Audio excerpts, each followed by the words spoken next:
Hello friends, Neha એજ્યુકેટરમાં આપનું સ્વાગત છે. આજે હું તમારા માટે લઈને આવી છું 30 જુલાઈ 2025 મહત્વના કરંટ અફેર્સ, જે તમારી આવનારી પરીક્ષામાં તમને ખૂબ ઉપયોગી થશે અને તમને ચોક્કસથી માર્ક અપાવશે. આ વિડીયોની પીડીએફ તમને ડિસ્ક્રિપ્શન બોક્સમાં મળી જશે. સાથે સાથે મેં મારું Twitter ID, WhatsApp channel link પણ શેર કરી છે. તમે ચાહો તો મને ત્યાંથી જોઈન કરી શકો છો. હવે એક રિક્વેસ્ટ કે વિડીયોના તમે શરૂઆતથી લઈને અંત સુધી જોશો તો તમને ખ્યાલ આવશે કે વિડીયોમાં શું છે માહિતી, રાઈટ? નહીં તો તમે ખરેખર એક માર્કથી વંચિત રહી જશો. તો એની હું તમને ગેરંટી આપું છું, શોર્ટ એન્ડ સ્વીટ અને મસ્ત મજાની માહિતી સાથે. તો ચાલો બિલકુલ પણ સમય બગાડ્યા વગર આજનો પ્રથમ પ્રશ્ન આપણે જોઈ લઈશું. શું છે આજનો પ્રથમ પ્રશ્ન? પ્રધાનમંત્રી જનજાતિ આદિવાસી ન્યાય મહાઅભિયાનના અમલીકરણમાં જુલાઈ 2025માં કયું રાજ્ય પ્રથમ આવ્યું છે? જનરલી આવા ક્વેશ્ચન્સ આવતા નથી, પરંતુ અત્યારે હાલ માય ગવર્મેન્ટ ગુજરાતમાં આ ક્વેશ્ચન મૂકેલો છે. એટલા માટે હું તમારા માટે આ લઈને આવી છું. જુલાઈ માસની અપડેટ મૂકી છે એટલા માટે કે મે બી આવનારી અપકમિંગ એક્ઝામમાં એ આવી શકે. Option A Jharkhand, option B Chhattisgarh, option C Gujarat, option D Madhya Pradesh. મેં જવાબ ખોટી કાઢ્યો છે એટલે કોઈ જરૂર જ નથી. Option C Gujarat. ઓકે, હવે જો આપણે જોઈશું શું કરેલું છે. તો પીએમ જનમન યોજના હેઠળ ગ્રામીણ આવાસ યોજના હેઠળ કેટલા 12,489 આવાસ મંજૂર કર્યા છે. 5200 ઘરોમાં વીજળી પહોંચાડી છે. પીવીટીજી બરાબર, એટલે તમારે મને કહેવાનું છે. પ્રિમિટિવ મેં તમને કરાવેલું છે, બાકીનું તમે મને કહેશો. મેં તમને એ આપી દીધું છે, એક હિન્ટ, બરાબર છે. પછી શું છે? આરોગ્ય, શિક્ષણ અને આજીવિકામાં આવતા અંતરોને દૂર કરીને નબળા આદિવાસી વર્ગના જૂથો, એટલે કે જે આદિમ જાતિ કહેવાય છે, રાઈટ? એ હવે તમારે એનું મને ઇંગ્લિશ કહેવાનું છે. એના માટે ઉદ્દેશ હતો, બરાબર. પછી તાજેતરમાં ડીઆરડીઓ દ્વારા કઈ 2 મિસાઇલના સફળ પરીક્ષણ કરવામાં આવ્યા?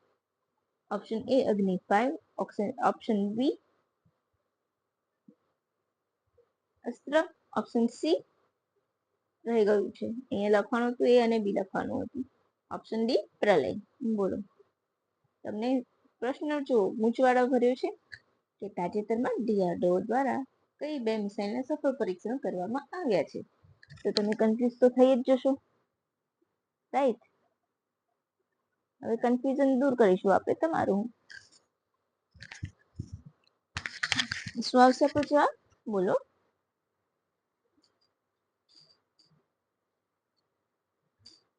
ઓપ્શન એ અસ્ત્ર, અગ્નિ 5, ઓપ્શન બી અસ્ત્ર, ઓપ્શન સી એ અને બી બંનેના સફળ પરીક્ષણ કરવામાં આવ્યા છે કે પછી આપણો જવાબ છે ઓપ્શન ડી ડીઆરડીઓ, અરે પ્રલય. બોલો ફટાફટ. ચલો હું કહી દઉં, આપણો જવાબ આવશે ઓપ્શન ડી પ્રલય. પ્રલયના 2 પરીક્ષણ કર્યા છે સફળતાપૂર્વક. ઓકે, હવે ડીઆરડીઓ, તો ડીઆરડીઓ આપણે જોઈ લઈશું શું છે. Defence research and development organisation. શું નામ છે? Defence research and organisation development organisation. Okay, 1958માં તેની સ્થાપના થઈ હતી. ક્યારે થઈ હતી? 1958માં તેની સ્થાપના થઈ હતી. હવે તમારે મને એક વસ્તુ કહેવાની છે કે ડીઆરડીઓ નું ટેગલાઇન શું છે? ધ્યેય સૂત્ર, મોટો, વોટેવર, તમે આપણે એ જ કહીએ છીએ ને, મેં કરાયેલું પણ છે. ચલો, strength, origin in science.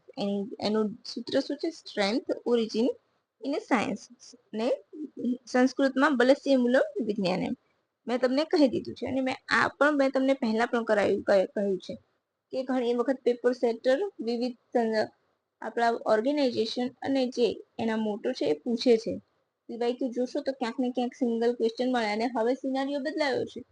Even તમને જોડકામાં પણ પૂછી શકે છે. 4 કોઈ ઓર્ગેનાઇઝેશન આપી દીધા હોય અને સામે તેને મોટો આપી દેશે, અને પછી તમને જોડવાનું કહેશે.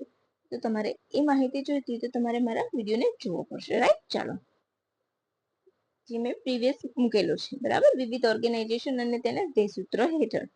તો તમે ત્યાં જઈને પણ મારા એ વિડીયો જોઈ શકો છો અને તમારા મિત્રોને એ માહિતી શેર કરી શકો છો. ચાલો આપણે જોઈશું.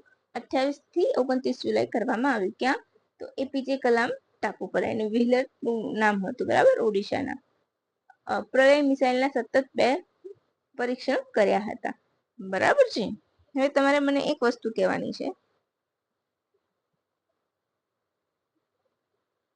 પ્રલયની મારક ક્ષમતા, બરાબર. દર વખતે જનરલી તમને કરાવું છું, પણ આ વખતે મેં ઇન્ટેન્સલી ખાલી છોડ્યું છે કે તમે મને કહેજો કે પ્રલયની મારક ક્ષમતા શું છે. બોલો. પછી કેવી મિસાઇલ છે? પ્રલય એ સ્વદેશી બનાવટની છે મિસાઇલ. કેવી? સ્વદેશી બનાવટથી બનેલી છે. ઓકે, ચલો હું કહી દઉં છું. 500 કિલોમીટર સુધીની રેન્જ છે. ઓકે, 500 થી 700. હવે આપણે જોઈએ કે પ્રલય કેવું છે. તો પ્રોપેલેન્ટ બેલાસ્ટિક મિસાઇલ છે. કેવી છે? બેલાસ્ટિક મિસાઇલ છે. ઉચ્ચ ચોકસાઈ ઉપર, એટલે મેં કેવું, એનું ટાર્ગેટ પરફેક્ટલી એ આપશે, બરાબર. કેવું? પરફેક્ટલી એનું ટાર્ગેટ કરશે, બરાબર. એટલા માટે.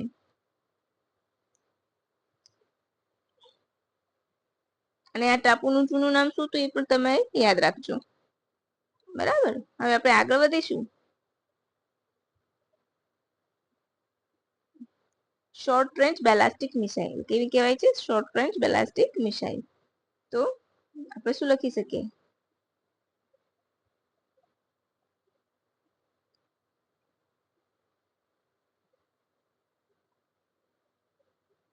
પાંચસો કિલોમીટર. જો તમારે પ્રલયની કેટલી 500 કિલોમીટર સુધીની મારક ક્ષમતા. વ્હીલર ટાપુ, વ્હીલર એટલે કે હાલના કલામ ટાપુ પરથી પરીક્ષણ કરવામાં આવ્યું. 500 કે 700 કિલોમીટર સુધીનું વોરહેડ લઈ જઈ શકે છે. ઓકે, મેં ઇન્ટેન્સલી જ નતું લખ્યું, પરંતુ મેં કહી દીધું તમને. મારે તમને પૂછવાનું હતું આ. હવે મોસ્ટ ઇમ્પોર્ટન્ટ, ગુજરાત હોય એટલે હંમેશા ઇમ્પોર્ટન્ટ. ગુજરાત સરકાર કયા મંદિરને મોડલ ટેમ્પલ ટાઉન તરીકે વિકસાવશે? પાવાગઢ, બહુચરા, અંબાજી, બહુચરાજી કે માતાનો મઢ? માતાનો મઢ આશાપુરાના માતાને કહેવાય છે. કે અહીંયા આપણો જવાબ આવશે ઓપ્શન બી, અંબાજી. ક્યાં આવ્યું છે? બનાસકાંઠા, દાંતા તાલુકામાં. ક્લિયર? લગભગ કેટલો ખર્ચ કરશે? તો 1632 કરોડનો મેગા પ્લાન છે, બરાબર. અને મુખ્યમંત્રીની નજરો હેઠળ એની દેખરેખ રહેશે. 2 તબક્કામાં ડેવલપ કરાશે. પ્રથમ તબક્કામાં 50 વર્ષનું વિઝન હેઠળ શક્તિ કોરિડોર ડેવલપ કરશે, બરાબર. જે 50 વર્ષને ધ્યાન રાખીને એક પથમાર્ગ વિકસાવશે.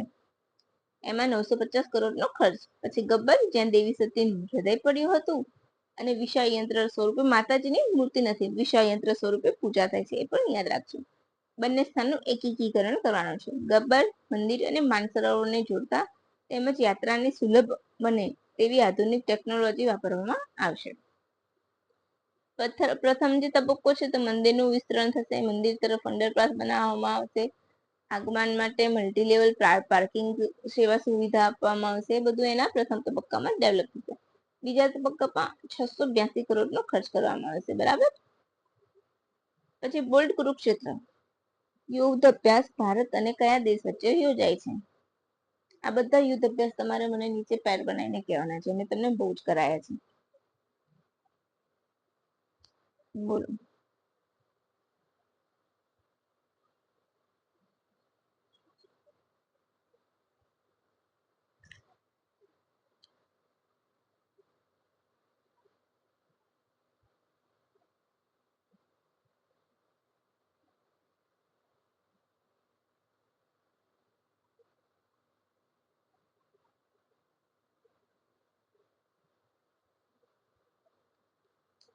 ચલો, મોંગોલિયા સાથે નોમોડિક એલિફન્ટ, ઉઝબેકિસ્તાન સાથે ડસ્ક લિંક. ઓકે, પછી સિંગાપોર સાથે બોલ્ડ કુરુક્ષેત્ર કે માલદીવ સાથે? બોલો.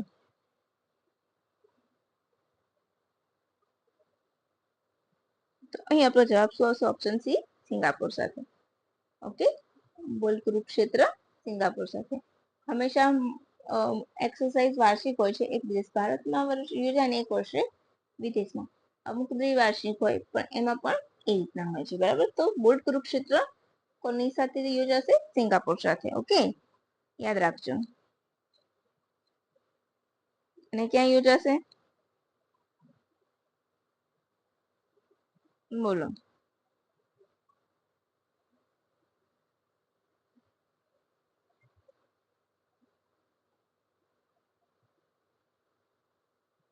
અચ્છા, માલદીવ સાથે કયું એક્યુવિરિન નામની એક્સરસાઇઝ યોજાય છે એ પણ યાદ રાખી લેજો, બરાબર. મિલિટરી એક્સરસાઇઝ છે એક્યુવિરિન માલદીવ સાથે, એટલે ક્લિયર. નોમોડિક એલિફન્ટ, ડસ્ટલિંગ, બોલ્ડ કુરુક્ષેત્ર અને એક્યુવિરિન. ઓકે, તો આપણે 4 દેશની 4 એક્સરસાઇઝ તૈયાર થઈ ગઈ. હવે તમારે જેટલી પણ એક્સરસાઇઝ કરવાની હોય તૈયાર, તો એક વખત મારો કરંટનું નથી પણ સ્ટેટિક કહી શકો કે જે નામથી એના સંસ્કરણ નેક્સ્ટ અપડેટ થાય અને જગ્યા અપડેટ થાય, બરાબર છે. એટલે કે 14મું સંસ્કરણ હોય તો આવતા વર્ષે 15મું હોય અને જગ્યા ભારતમાં યોજાયું હોય તો વિદેશમાં યોજાશે અને વિદેશમાં યોજાયો હોય તો ભારતમાં. બેઝિક ડિફરન્સ આટલો રહેશે યુદ્ધ એક્સરસાઇઝ, પરંતુ નામ તો એના એ જ રહેશે. તો ખરેખર ફ્રેન્ડ્સ એ ખૂબ મસ્ત છે. એ વિડીયો તમે એક વખત જરૂરથી જોશો. ખરેખર તમે જોશો ને તો તમે કહી ઉઠશો કે વાહ, મજા આવી ગઈ મેમ. જોધપુરના રણ વિસ્તારમાં શરૂ થશે, બરાબર. પછી કેવું સંસ્કરણ છે? 14મું સંસ્કરણ છે. પ્રથમ વાર ક્યારે યોજાઈ હતી? 2005માં. ક્લિયર. પછી બહુ જ અગત્યનું ક્વેશ્ચન છે. FIDE FIDE chess world cup જીતનાર પ્રથમ ભારતીય મહિલા કોણ બની? પ્રથમ ભારતીય મહિલા. ઓકે, પ્રથમ ભારતીય મહિલા.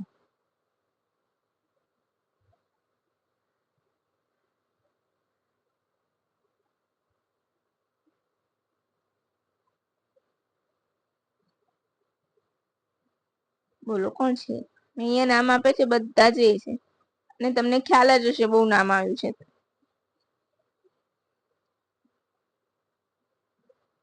Option A Divya Deshmukh, option B Koneru Humpy, option C એક પણ નહીં, ઓપ્શન ડી ઉપરના બંને.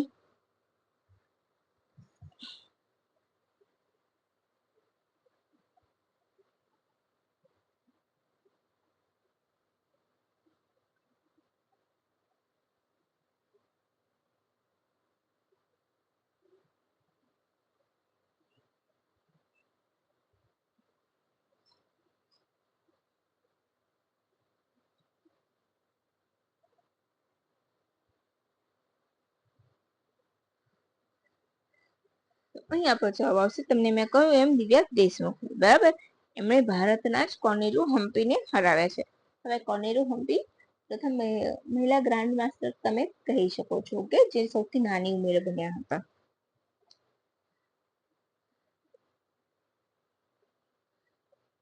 અને આ જ ચેમ્પિયનશિપ કોણ જીતેલું હતું? તો આપણા વિશી.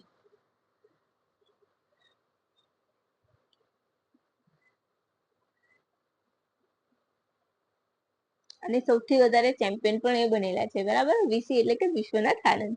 તો સૌપ્રથમ ચેમ્પિયન, ચેસના ચેમ્પિયન ભારત તરફથી એમણે હતા અને લગભગ 5 વખત એમણે જીત્યા છે. તો એમનો રેકોર્ડ પણ છે ભારતીય તરીકે. અને મહિલા આવશે તો દિવ્યા દેશમુખ, બરાબર છે. અને સેકન્ડ રનર અપ પણ આપણા ભારતના જ કોનેરુ હમ્પી રહ્યા હતા, બરાબર. દિવ્યા દેશમુખ 88માં ચેસ ગ્રાન્ડ માસ્ટર છે અને મહિલા તરીકે ચોથા.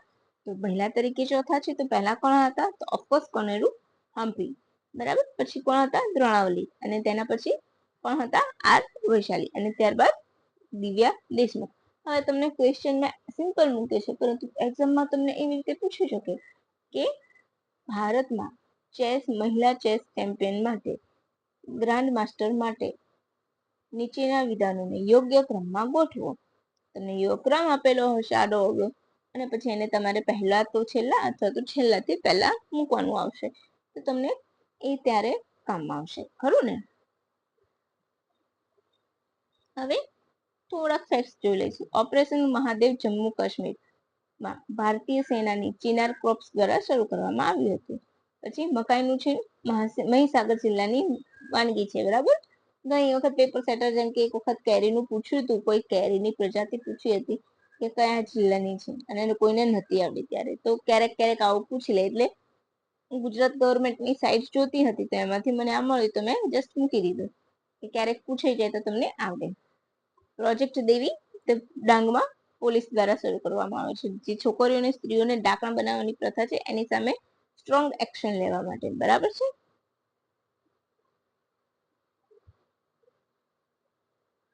હવે તમારે મને આ પ્રશ્ન કહેવાનો છે, બોલો. Charai Taba, a unique form of a coil poetry, is a practiced by the native of which place? Andhra Pradesh, Andretta Himachal Pradesh, કોટ જારવાલ રાજસ્થાન, એન્ડ્રો વિલેજ મણિપુર કે ખાવડા ગુજરાત? બોલો.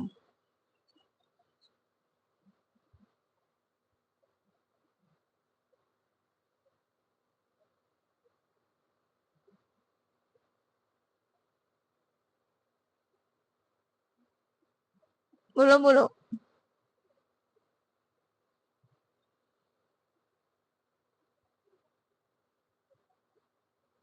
તો આ કયા રાજ્યની છે? લગભગ બહુ વર્ષો જૂની છે, બરાબર.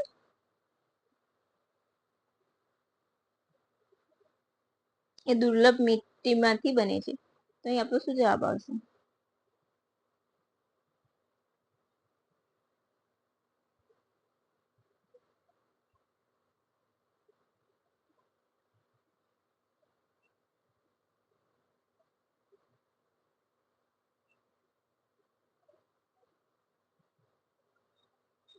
બોલો.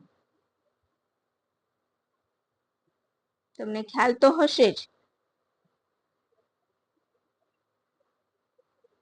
બોલો.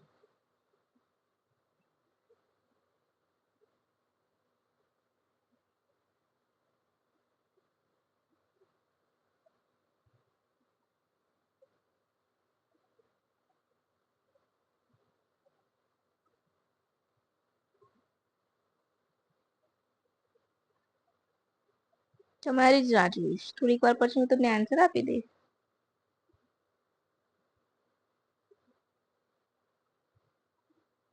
ચાલો, અહીં આપણો જવાબ શું આવશે?